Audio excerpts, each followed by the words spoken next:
thina ngokwethu owakuqala vele asilandaba lakho, kodwa umuntu oseleyo umuntu oseleyo yena u-Angelina Masuku nguye owayeku-hierarchy ephezulu. Singatsho nguye umuntu esingakhuluma laye sithi wayeyinkokheli kuzabo. Laba abanye oMohadi kumbe babesemajele kumbe oSimon Khaya babethwala ama-briefcase kaJoshua Nkomo asibabali ukuthi bake baba ku-leadership.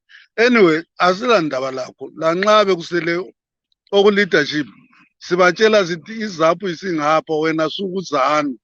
And njalo labo bayavuma, angikholwa ukuthi bayala ngoba ngiyakhumbula ngikhuluma lo Sikhosana u-Absalom engitshela ethi hayi thina lokhu siyizanu ngezwa umuntu ephakathi kwethu ethi kona siyizaphu.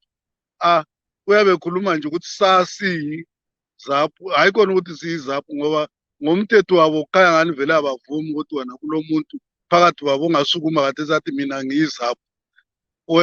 Babe befuna ukuthi bathi former zaphu, hayi khona siyizaphu.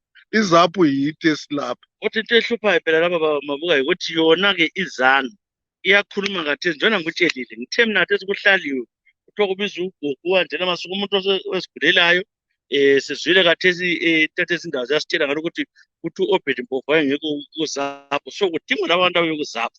Yikho ukuthi bade buzisisa ukuthi ngaphandle kukaAngela Masuku sekhona omunye yini. Kabe nxa bengafaka ugogo lama-80 something uba ngu-vice president welizwe kuyiwa ngaphi khonapho? Hayi vele babe bemfaka njani ngoba vele bona bayizanu kathesi bakhona abantu abagijima phambili khona ngale kuzanu. Hayi khona ukuthi bazibize ukuthi bayizaphu, hayi bayizanu. Engxenye ngabathi abesindebeleni nje ukukhuluma kwamqondisi, engxenye kungaba ngcono kulokuthi babe lokhu bethi bayizaphu, because izaphu yayihlanganisa abantu abaningi labaseMashonaland labangapha eMathebeleni.